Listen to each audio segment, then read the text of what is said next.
Welcome everyone to Holding Space with Claire Bidwell Smith and Dr. Naheed Dosani. My name is Andy Engel and I'm Senior Programmer at Reimagine. As a nonprofit organization, we spark community experiences like this one that empower individuals, families, and communities to face the hardest parts of our existence, including illness and death, while inspiring people to celebrate life and one another.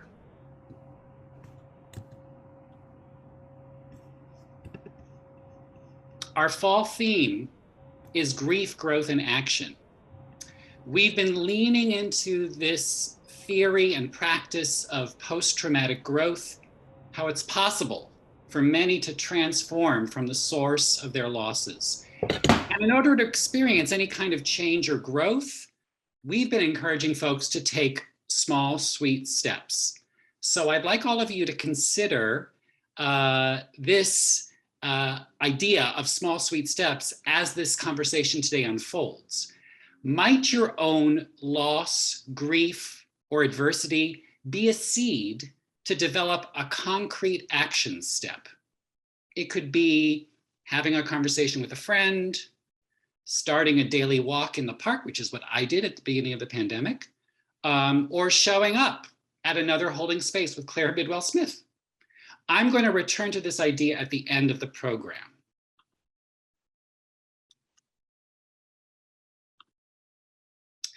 And it is with profound gratitude that we thank our 2021 sponsors, shown here, who support Reimagine and make all of this work possible. Thank you, sponsors. And I'm going to introduce Claire Bidwell Smith, grief therapist, author, and the host of Holding Space. Take it away, Claire. Thank you so much, Andy. Welcome, everybody. I'm so happy to be here today. I am so excited about my guest, Dr. Naheed Dosani, today. I've been trying to pin this guy down, you guys, for months. He is so busy and so in demand, and we're very lucky to have him here with us today. I'm going to read his bio and briefly, and then let him introduce himself more. But as a palliative care physician and health justice activist, Dr. Naheed Dosani is dedicated to advancing equitable access to healthcare for people experiencing homelessness and marginalization. These efforts include founding palliative education and care for the homeless and serving as medical director for a regional COVID-19 isolation/housing program in the Toronto area.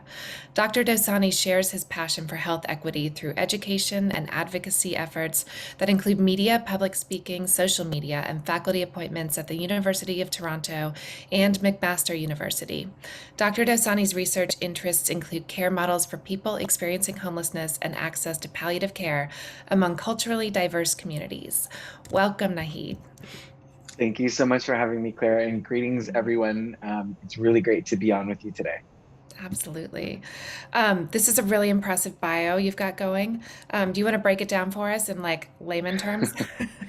Well, yeah, I mean, I think one way to start the conversation is kind of where this all began and the work in palliative care. I'm the son of two refugees who came to Canada in the 1970s from a country called Uganda in Africa, fleeing war and persecution. For those who know with their history, the days of Idi Amin, who was a dictator in that country. And so, growing up in Toronto, Canada, my upbringing was really focused on justice, community well-being, and an understanding of the social determinants of health and what that meant for our communities. I always knew that would be part of my life and my world. And, it started with journalism, and then it turned into engineering, and then it turned into political science. And later I found health and healthcare and started to fall in love with the work that was being done by health professionals across Canada and the United States who were doing incredible work around the world in things like Médecins Sans Frontières, Doctors Without Borders, Oxfam, humanitarian work, just incredible work that was being done. And then I started to do more of my work in medical school and then eventually in residency at the University of Toronto in the inner city. And can I tell a quick story, Claire, just to Please, start us yeah. off? Okay, yeah. So I was working as a resident doctor at the University of Toronto in training, providing healthcare at a local men's shelter. And I was tapped on the shoulder to see a man in crisis. And as I began to review him, I went downstairs and he was shaking, he was curled into a ball, he was writhing. and I looked into his mouth and I saw what was causing him so much pain, and it was a cancer that had started at the base of his tongue, and it had spread. And it was clear that he had this widespread head and neck cancer. So it turns out he was a man experiencing homelessness. He was in his early 30s. He had mental illness, schizophrenia. He was on the streets using drugs and was diagnosed with his cancer 1 year before in a local cancer center. As time went on, he started to experience pain. So he did what any one of us would do. He went from hospital to hospital, ER clinic to ER department, clinic to clinic, seeking the kind of pain control that any person in this world should have access to. His name was Terry, and he was denied access to medicines that would treat his pain. Maybe it was the way he looked, maybe it was the way he smelled, maybe it was the words he said or didn't say, but he was denied access from healthcare colleagues to medicines that would treat his quality of life. So I built a rapport with him. I built some trust. I went home that night thinking, okay, we're going to start some pain medicines for Terry. I got to the shelter early the next day and I couldn't find him anywhere. And I learned that he had died overnight. He had overdosed on a combination of alcohol and street drugs. He had turned to the best pain relief that he knew. It was too little, too late. And that was a very traumatic event in my life. And it changed the direction of my work forever, basically. I bet. Oh my gosh, I have chills all over. What a heartbreaking story. And that's happening all over the world, right? Like all the time, this is happening. Yeah, a lot of the conversations we have about access to care and healthcare, but particularly palliative care, makes a lot of assumptions. Even the WHO definition of palliative care assumes that you have family or caregivers to support you when the health system and social system is not around, that you have a roof over your head, that you have money in your bank account, that you have food in your fridge. And when those issues are not there, those factors of support are not there, it's like dominoes. It's like a chain sequence of events. And it's so funny, Claire, how our system just falls apart for people in these situations, doesn't know what to do because it's so interdependent on those supports. Yeah. So where do we start? Like what do you like what there's so much. Talk to me. Yeah. I mean, that was exactly the question I had when Terry died. And in fact, it was such a traumatic event for me that I had to take time off of my residency training from the University of Toronto, basically on a stress leave, essentially. And my program was very supportive of the situation. And it was interesting, obviously in healthcare, we see people who are sick and die all the time. I just couldn't move on because I kept asking, how could we allow as a society someone so vulnerable like Terry to fall through the cracks again and again and again in life, and then again at the end of life. And I couldn't grasp that understanding. And so, I spent my time, off really learning and talking to lots of folks. And I learned some things about the healthcare of people experiencing homelessness. I learned that people experiencing homelessness are 28 times more likely to have hepatitis C, 5 times more likely to have heart disease, 4 times more likely to have cancer. They're 2 times more likely to have a disability. And often this is one of the reasons they're on the street. This is arguably one of Canada's sickest subpopulations in the United States too. And then I learned that the average life expectancy for people on the streets and in shelters is 34 to 47 years old. Wow. And when you compare that to house people, Claire, like house people typically 77 to 82 years old in places like Canada and the United States. So I learned that homelessness cuts a person's lifespan by half, 50%. And with colleagues at an organization called the Inner City Health Associates in downtown Toronto, in around 2014, we started to think about, a way to make a change, how we could envision a new way of thinking. And we started the PEACH program, Palliative Education and Care for the Homeless, a mobile street and shelter-based palliative care program that aims to bring healthcare and particularly palliative care to people experiencing homelessness on the streets and in shelters in Toronto, so no person falls through the cracks. Wow, that's amazing. So you guys are going around, you're mobile. What does that look like? What's that operation like? Yeah, so in 2014, we started very simple and very humble. It was literally myself and a street nurse named Namareg Ahmed, one of my good friends, driving around the streets in the back of my Honda Civic like 1 to 2 days a week, like just Awesome. very basic.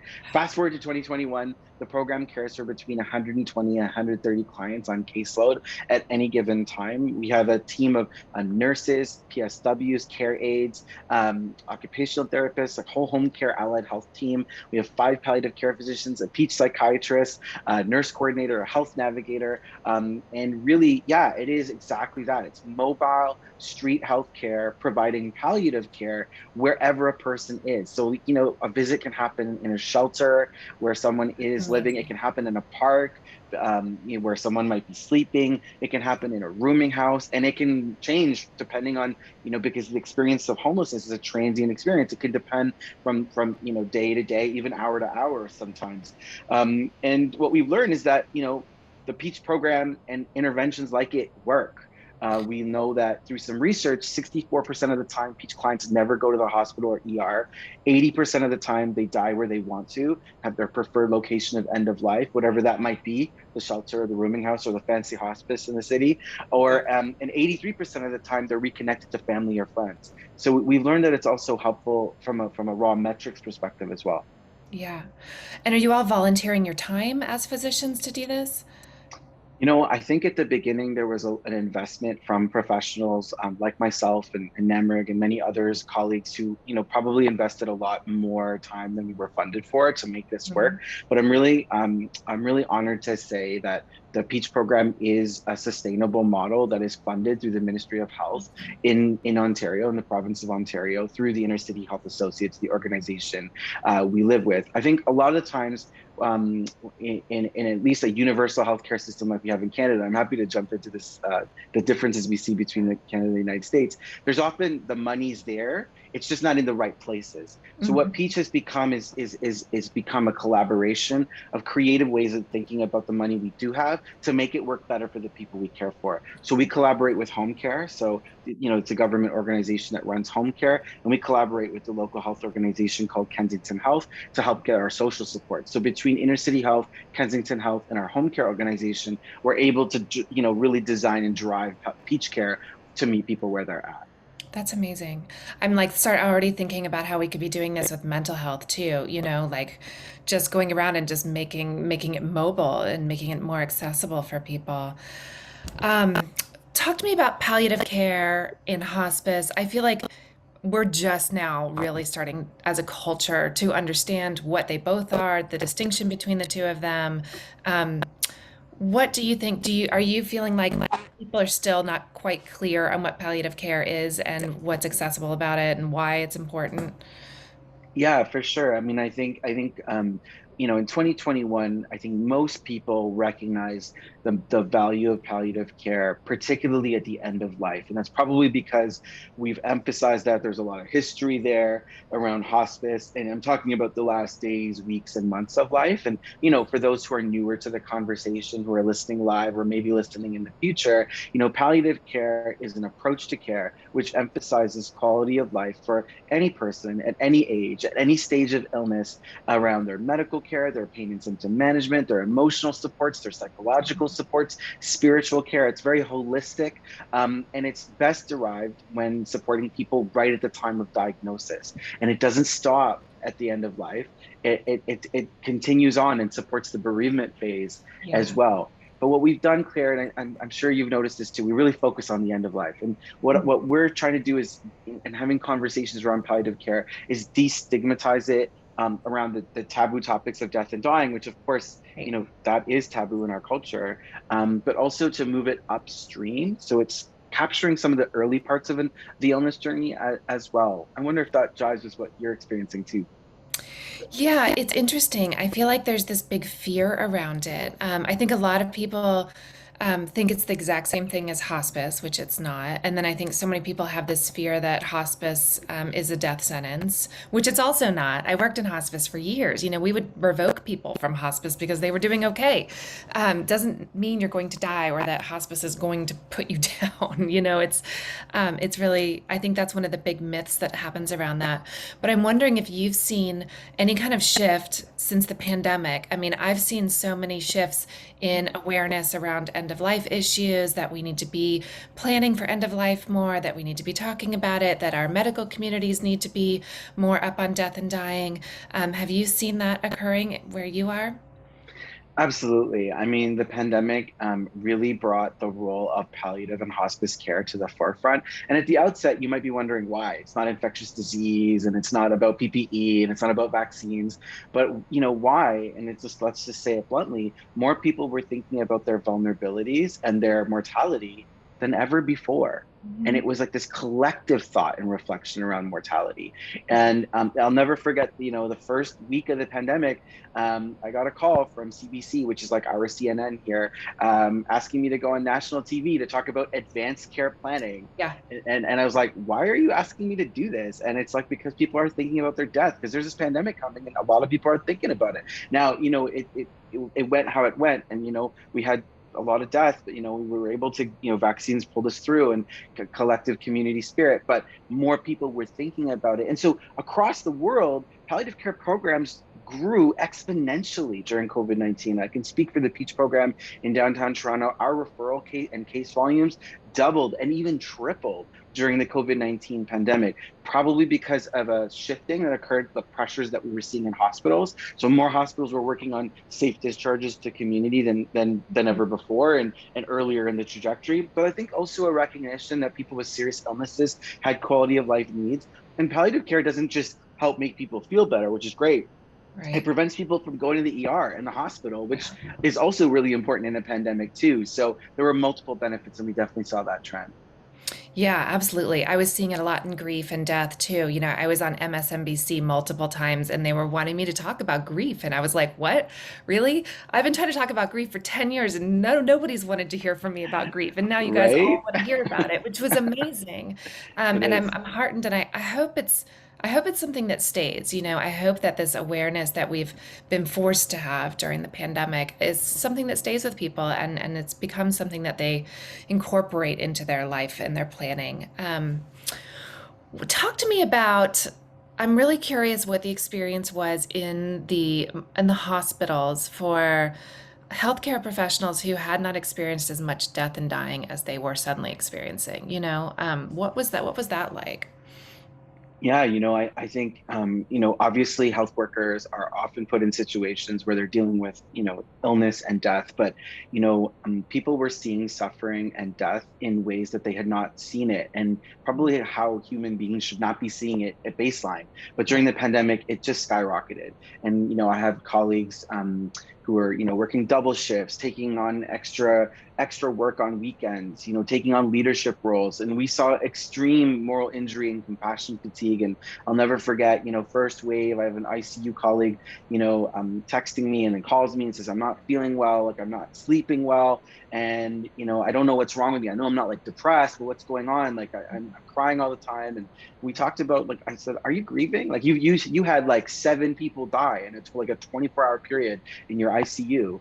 And maybe you're just grieving, and it's just like the recognition of grief Yeah. was something that I noticed. And then what I also noticed over time, amidst this grief, and Claire, you're an expert in this, so I know that you'd probably have tons to say about this. Is there's not a lot of tools that health workers had at their disposal during Right. this humanitarian catastrophe to deal with their grief, right? And one of the things that we do at the Peach program is we hold these grief circles. I'd like to talk to you a bit about that. But there's not a lot of options for health workers and safe spaces for people to turn to deal with their grief. So those are some observations that I noted during the pandemic.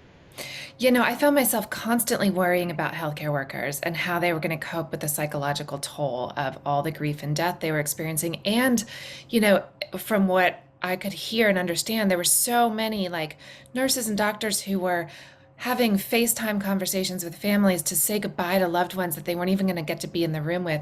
And I kept thinking about the toll that takes on a nurse or a healthcare worker, anybody, Yeah. who doesn't have experience with that. You and I have experience with that. I've worked in the death and dying realm for so long, and it's still hard. But for someone who hasn't experienced that, I don't think they have the, natural toolbox of how to cope with that later. So it makes so much sense that your colleague was experiencing that. You're wearing PPE. People can't see your facial expressions. You're not close. The power of touch and healing is not as Yeah. something you should be doing as much. You're not utilizing that. You can't have family and caregivers at bedside. You're starting to do things over the phone that like should not be done by phone. Like you should not be telling loved ones by phone, like that, their partner is dying or something like that. Like that's not the way to do things or the way we traditionally do them. So all these tools that are normally, healing for the healer, are not present anymore. And you feel so distant and far from the processes that help you support people in these situations that it can be so detrimental to your inner spirit. And we definitely saw that. And I think that was a place where palliative care, depending on the institution and the setting, had a role to play. We were Mhm. also like the cheerleaders and the support systems for our colleagues working in critical care Yeah. and in the emergency department, and that extra layer of support. And that was a really neat kind of finding as well. Yeah, absolutely. How do you cope with hopelessness, with trauma, with sadness, with all of this? I mean, you mentioned after Terry died, taking some time off, and I'm so glad. But it was also like you were forced into that trauma and that grief. So, how do you cope? Yeah, as someone who works in mainstream palliative care settings in, like, for example, on a hospital team, but also does the work with the Peach program and working in street care and palliative care, you got this like double whammy of palliative care, issues that are obviously very deep and distressing. But then when dealing with people who experience poverty and homelessness, you're also supporting people who are abutting against social systems that are just failing them, right? On social assistance, food insecurity, homelessness, and poverty, for example. And so, do I have days and weeks where it's really tough and I'm close to tears? Absolutely. One of the things that has really helped me is we hold these grief circles. And in 2014, we recognized that actually inner city workers who are working in homeless shelters, respites, drop-in centers, and housing agencies, they were supporting a lot of people with serious illnesses who lack housing. But when they died, they were grieving, and there was a lot of moral injury, compassion fatigue, and burnout. There was a lot of turnover. So we started these grief circles where we descend on a site anytime one of our clients dies, and we support the social service staff, and we form a circle and we hold a minute of silence, and we put on a candle, we light a Mhm. candle, and then we cry together. And we laugh together, and we tell stories of what it was like to care for the person, remember them, we reflect on what it was like to care for them, and then we think of ways to renew and reinvest in each other, the 4 R's. And then we hold another minute of silence and we blow that candle out. And in that circle, you have this structured space where people can connect, can understand each other's pain. There's empathy, there's compassion, there's support. And we've held now hundreds and hundreds of grief circles. It was to the point where actually there were so many people dying of opioid overdose deaths in our homeless hotel recovery programs that the city of Toronto, like the actual city, called on the Peach program to hold grief circles over Zoom en masse, because the workers were dealing with so much distress, and moral distress. And we've gone back to in-person circles now. That's amazing. Um, yeah, I mean, I'm not trying to say this like is the only thing that's going to help me or help us through this issue, but it's a way to scratch at the surface. It's one thing we do in our little corner of the world to make a difference, and it really helps me a lot. Yeah, no, that's so important. If I think if you're not taking time to honor that grief, not taking time to really reflect and to renew and to think about how you're going to support yourself and others, I think it just really ends up spilling out in such unhealthy ways. You're stifling it, and it's such an important part of the process. I remember at Endwell a couple years ago hearing someone talk about the pause. Do you know that, where they pause after someone Yes. dies in like the ER or the Yeah. hospital? And when I Yeah. was listening to that, I was just so struck that they weren't doing that before. I was like, what do you mean? Somebody died and you just like kept going, you moved on? No, Um, but that's actually the standard. That's actually, and like people are shocked to hear that. And yeah, but that blew my mind when I went through training. And even now, when I, work in the acute care setting and am interacting with colleagues, it's amazing that they just move on. But what was so neat also during COVID-19 is we started to get calls from the trauma units, the pediatric hospitals, the emergency departments, and say, how can we take your grief circle, which is usually an hour, and truncate it to something like 5 to 10 minutes? And we've worked with a couple institutions to do that. And I hope this is something that can be replicated. It's really important to support healing amidst the work. that's amazing. Um, do you think any of this could be changed starting within the medical education system, like when you're becoming a practitioner and you're doing your training? Like, are there changes we could be making around what we teach about death and dying or grief? Is that being taught at all? What's happening there? Yeah, I think there is momentum. I want to be positive and say there is momentum and optimism on the way, because I think there is a shift happening in medical education and in healthcare education. More and more, you're seeing the presence of palliative care training especially in the early years for health trainees. It can range from an hour or two to a whole week to a mandatory rotation, for example. And then as you go through your training, depending on where you're going, there is some connection to that work. For example, just recently at the University of Toronto, they've made palliative care training at least a month, a core rotation Oh, for cool. oncology trainees and nephrology trainees. So they're seeing those specialists, but also making it possible that anybody working from any health field sees palliative care as part of their business. But what I Yeah. think is still lacking is a conversation that we've kind of already been having about grieving and about trauma, and really understanding how to build forms of resilience amidst the loss. And what you start to get is maladaptive coping mechanisms, Yeah. like just moving on to the next person, which we know is just compartmentalization. It works for a certain amount of time for some people and a shorter amount of time for other people. So I think we have a lot of work to do in that way. But in some ways, palliative care is more covered than ever before. But it's the learners too. The trainees Yeah. themselves are super. They're coming to us being like, we want to learn about palliative care. We know this is important. It's like the next generation Yeah. knows how They important it is. know. We just have to change, right? Right. I mean, it's kind of mind blowing. I'm thinking about in my master's program for clinical psychology, there was no requirement for death and dying or aging or grief, nothing. And Yeah, how are you not going to encounter those as a psychology clinician? We're always encountering grief. We're always encountering death and dying. Our clients are going through it. How is there no training in that? It's kind of that's stuff that I feel like needs to change on this foundational level. absolutely. It blows my mind that there's an expectation that we all rotate, for example, as medical trainees through obstetrics and give birth. And I'm a big fan of Mhm. birth and I support that. But it blows my mind there's such a focus on the start of life, but so little on the later stages of life and how we're supporting people with serious illness. Does it have to do with the stigma of death and dying? What message are we sending across to the next generation about what we value? Right. Yeah. And is that why we then lack equitable access to palliative care for people later in life? Like, I think these things link and they make a lot of sense when you think it through. Totally. I'm going to open it up to questions in a minute. If any of you guys want to raise your hand or put something in the chat that we can talk about or respond to, I'm happy to do that. We'd love to hear from you guys. But I'm curious, how do you feel about death and dying? Do you feel peaceful about it? Are you scared about anything? Are you like your own death and dying?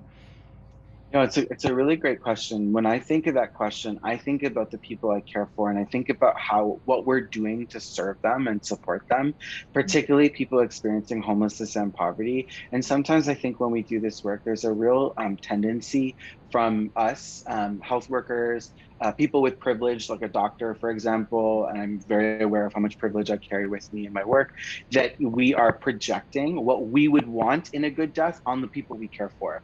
And sometimes we see that, someone who's choosing to die in a homeless shelter, and we might have a worker say, their case manager say, well, that's not good for them. We shouldn't support that. And we always have to bring it back. Well, what do they want? Like, what does meeting a person where they're at look like? And so I'm really, when think of that question, I think of what we do in our society to project what a good death is on people. Yeah. And sometimes, we fall in traps where we're doing that, and we shouldn't be. So yeah, I don't know, that's really where my mind goes with that question, Claire. That's amazing. That is really important to think about. I think we do project so much on so many people, but the idea of a good death for sure looks different for everybody. Um, I get scared of dying only in so much as leaving my kids. Like that's kind of it, Yeah. or leaving so much work that I'm doing unfinished, But otherwise, I feel like all the work I've done has helped me, I don't know, understand it in a different way and move towards it. But I feel so passionate about all the work that I'm doing that I'm like, I'm not ready yet, and my kids. But what do you think? I don't know. What do you think we are headed towards after coming out of this pandemic? Like, how do we get back to normal, and like, what are we moving into next? Yeah, when I think of this pandemic, I think it's been a huge tragedy without a doubt. But there, if there has been a silver lining, it's been that we have seen the what it means for people to experience vulnerability in ways that we've never seen before, and there was a light shine on it, and it was directly put on people who are racialized in our communities because we saw disproportionate rates of COVID-19 in racialized communities. We saw how COVID-19 affect the unhoused community. We saw essential workers and how labor is a determinant of health, and we also saw the inequities. Some people got through COVID; they were on yachts thriving, and others were in life rafts barely surviving. And that disparity and that gap is something we need to keep. We need to stay on that pulse and keep a finger on that, and keep tracking that. And what I hope is that conversation continues. And if there's ever been a time to showcase the need for equity in our communities and health equity, it's now. And I'm thinking about a few policies that really come to mind. Number one is housing for all. Housing is healthcare, and housing is a human right. Here in Canada, the government calls housing a human right, but there aren't actually enacted policies to make that a reality. We Mhm. can end homelessness. It's a human-made problem through policies like Housing First, for example, and I'm happy to talk about that. But I'm also thinking about, for example, labor and how essential workers were so impacted by COVID-19. Here in just outside Toronto, 1 in 4 essential workers were going to work sick with COVID-19 because they didn't have paid sick days. I'm talking about, the Amazons of the world. I'm talking about, really thinking about worker and labor rights and paid sick leave, non-precarious work, work with benefits, dignified work for people, non-agency and non-temporary work, for example. That's another thing I'm thinking of. And finally, because it flows with our conversation, Claire, so well, yes, we all felt vulnerable and we all felt our mortality, at least for a moment. You must have, no matter Oh, yeah. how supported or how wealthy you were or not, the opposite.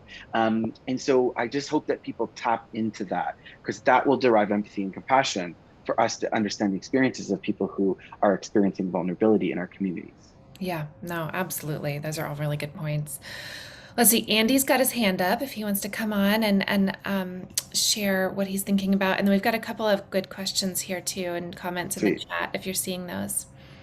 Thank you, Claire. Yeah. Naheed, you mentioned at the very beginning being a first generation Canadian, child of refugees. Can you talk a bit about the multi-layered experience of grief from an immigrant's perspective?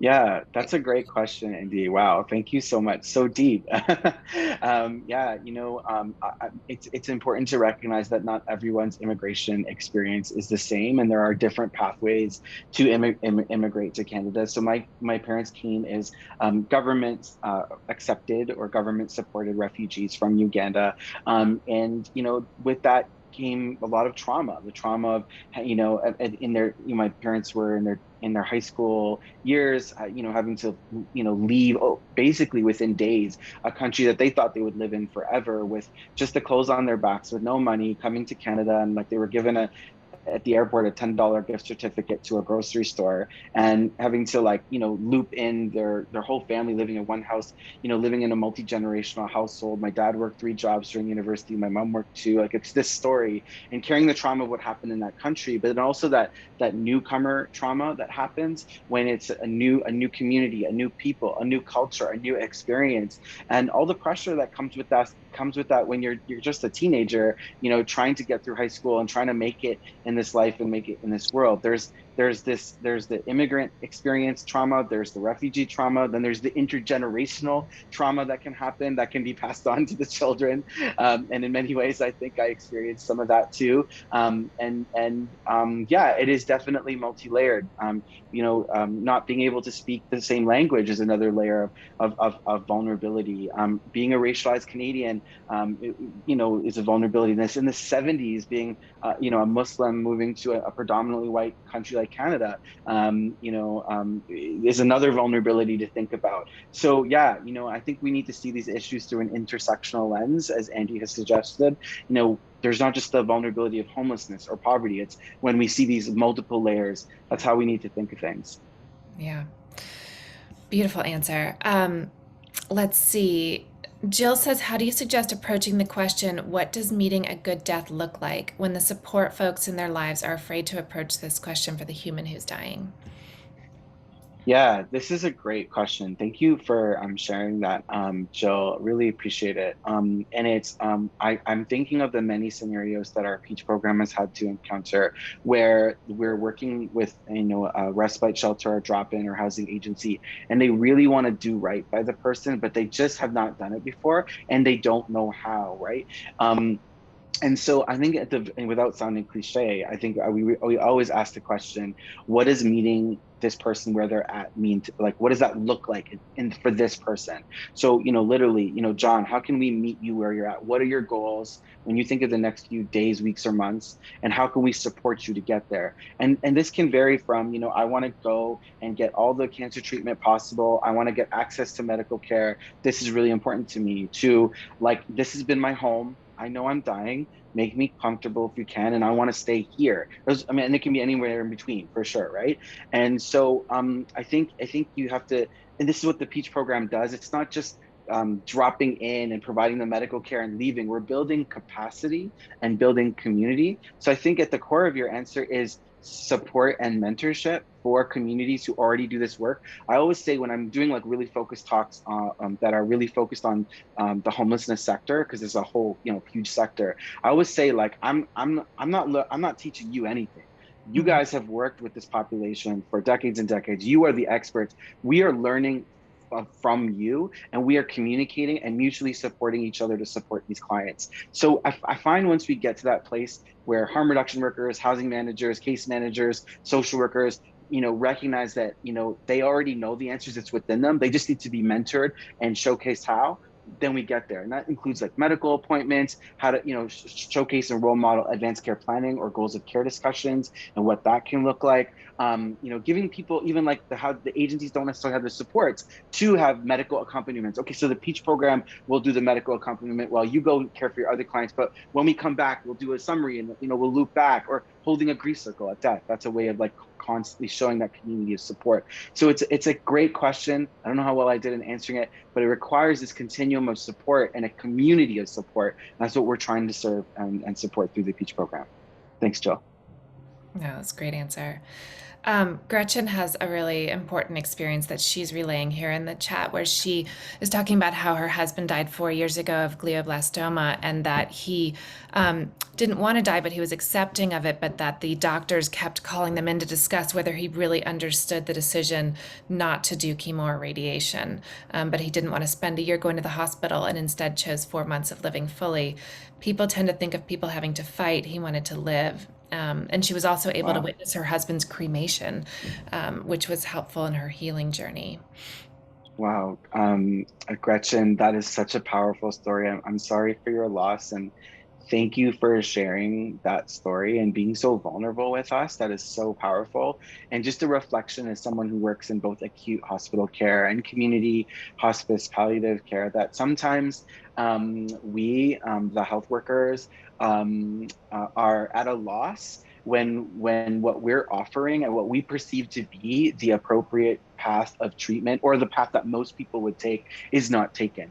And sometimes we have trouble sitting with our discomfort and sitting with that space, or holding space. Claire, how do you like the marketing on that, for that kind of situation? And we will actually project our lack of comfort on the patient, on the substance decision maker, the caregiver in that situation, and that can be really uncomfortable for people.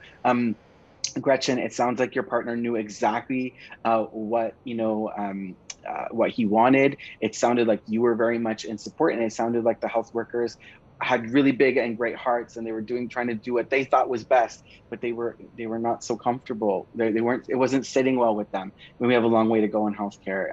Clearly, yeah. Yeah, no, that's tough. When my father was dying, he wanted to go home very much, and die at home. And the doctors, I was going to be his caregiver, and I was only 25, and the doctors tried really hard to persuade me to take him to a skilled care facility instead. And I feel like it was one of the bravest moments of my life because I was in this room full of all male doctors and I was like, no, I'm taking him home. And like one by one, they kept being like, are you sure? Do you understand? And I was like, I get it. I'm going home with my dad. And it was hard. And we had to Yeah, fight for that. And I'm glad we did. so good. Wow. Yeah, it was intense. Thanks for sharing, Claire. Yeah. So what's next for you? Like, how can we support you? What are you growing? What can we do? And what Yeah, can you no, do in like small steps to work towards health equity? What can like the average citizen be doing? yeah, maybe that's a good place to start. So I think sometimes people want to jump into action. And I think step zero before step one has to be listening, sitting, and learning.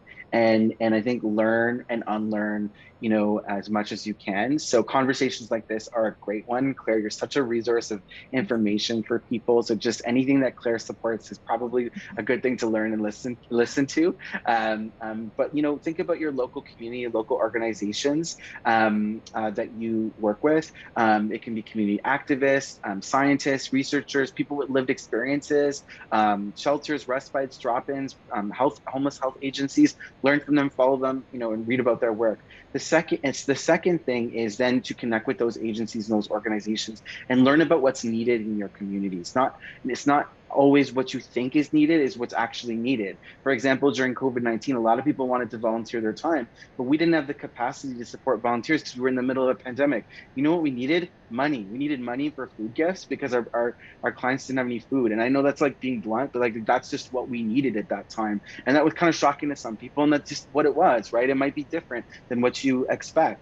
The third thing is I would say to get political. And I would say that ultimately, when it comes to health equity, we can do a song and dance, but ultimately, the health outcomes of the people I care for are ultimately tied to politics and political decisions upstream, whether it has to do with housing, food security, harm reduction for people who use drugs, mental health access, or even just palliative care access at baseline for people. So get political at your local, state, provincial level, your city level, your national, federal level, because all of these issues are intertwined and all connected, and that's why we call it health justice, right?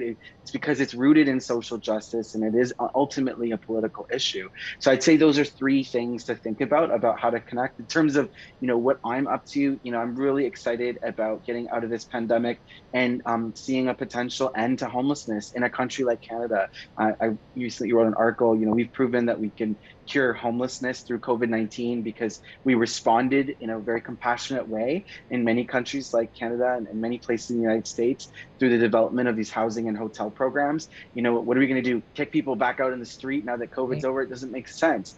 I'm also really excited about the ways that we're talking about equity, like we talked about, in ways that we never have. And I want to continue that rhythm and that cadence to drive some of these messages home. And yeah, I think those are two things that I'm really thinking about. I think if you're interested in learning more, I'm on social media.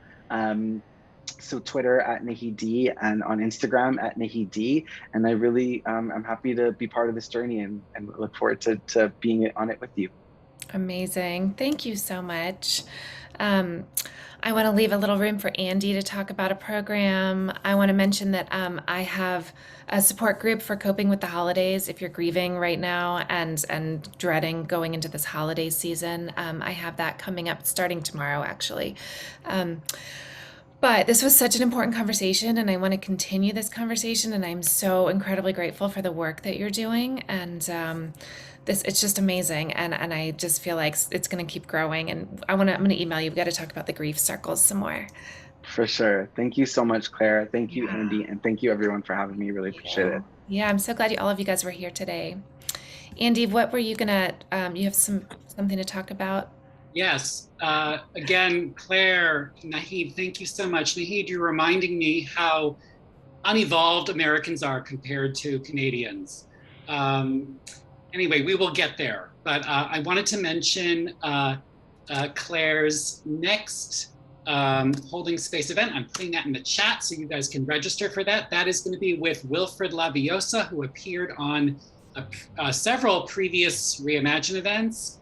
He's a wonderful speaker based in Puerto Rico. You should check that out. Also, tomorrow we have one of our other signature series, like Holding Space. This one is Past and Present with Allison Gilbert, a colleague of Claire's. Hope you can register for that one. And what else? I also want to go back to this idea of small, sweet steps. And thank you both for mentioning that. Again, you don't have to be as ambitious as to start a peach program like Naheed, although that's wonderful. So I want you all, if you could, click on this link, fill out this survey for us. And it's a way for us to sort of encourage you along the way in taking some kind of small, sweet step. Maybe it's related to what you've heard today. And we'll send you a reminder in a couple of weeks. Once you enter in to the survey what that small, sweet step will be, we'll send you a reminder about it. And I think all these collective small, sweet steps are going to lead to something much bigger. So once again, thank you, Claire. Thank you, Naheed. Thank you all for joining us today. There'll be a recording posted. You'll get a follow-up email from us. So thank you. Thank you. And enjoy the rest of your day, everyone. Thank you so much. Bye, everybody. Bye, everybody. Thanks, Naheed.